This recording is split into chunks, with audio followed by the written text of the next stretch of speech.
It was a regular Sunday morning in Burari, a quiet, middle-class neighborhood in North Delhi. The streets were just beginning to stir when something felt off.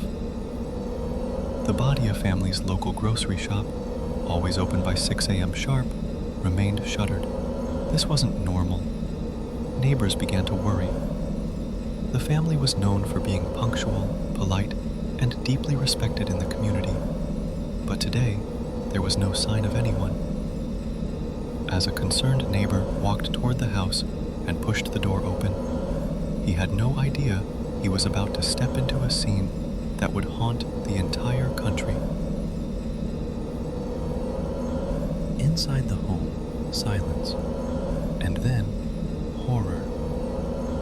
10 members of the Bhatia family were found hanging from the ceiling of their living room, blindfolded, hands and legs tied, their mouths gagged, all hanging in a precise circular formation, eerily symmetrical, as if choreographed.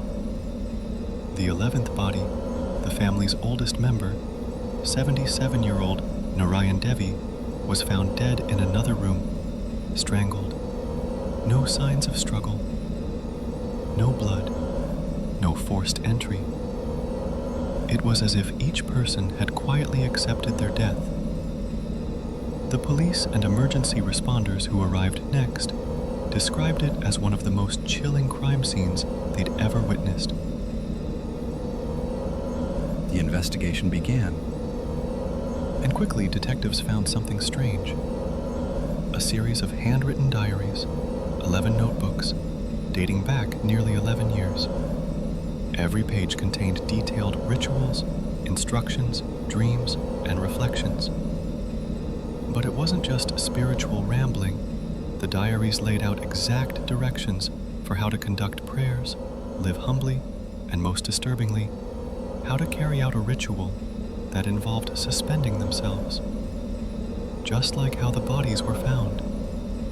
The script described tying the hands, blindfolding the eyes, and the assurance that the earth will not shake.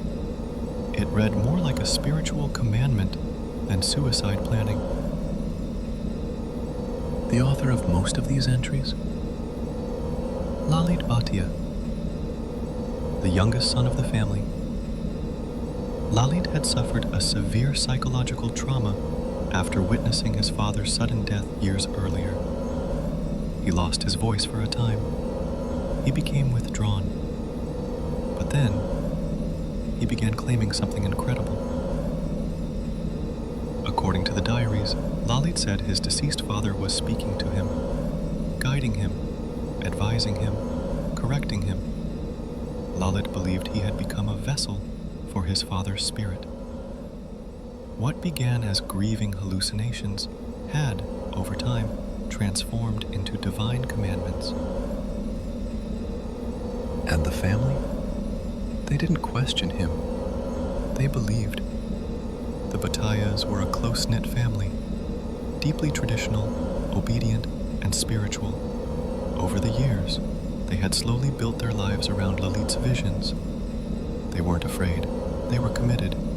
The diaries even described small rituals they had practiced together, like keeping water bowls by the door to trap negative energy, avoiding mirrors in certain areas of the house, or remaining silent during specific prayer sessions. It was all part of preparing for something bigger, something that would come one day. That day was the night of June 30th, 2018. According to the last diary entry, the family was to perform the final Bad Tapasya, a ritual of supreme devotion. They believed it would grant salvation, divine rewards, maybe even a second life. It wasn't suicide to them. It was surrender. They prepared carefully, tying ropes, blindfolds, timing everything. One of them, possibly Lalit, must have gone last. No signs of struggle were found. No panic, just stillness. It was obedience in its most tragic form. Psychologists called it a case of shared psychosis, or folia familial,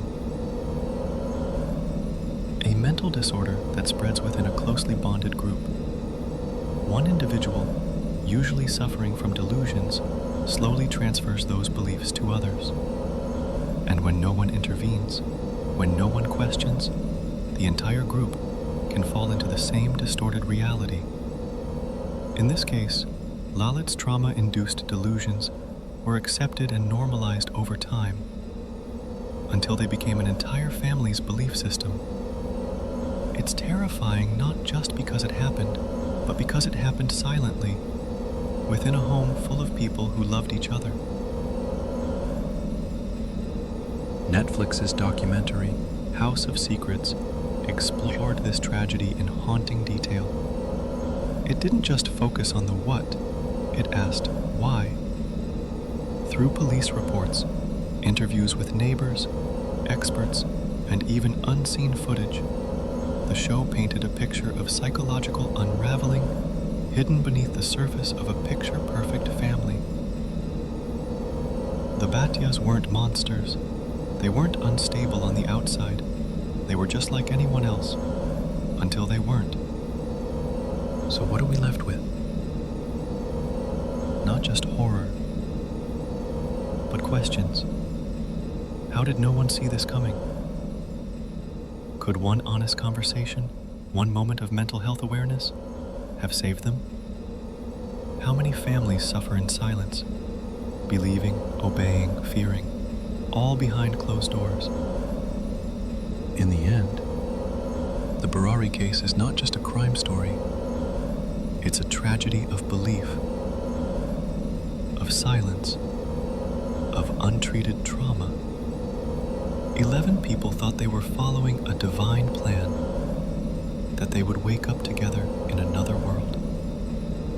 But instead, they vanished from this one, leaving behind unanswered questions, aching families, and a home now forever remembered as the House of Secrets.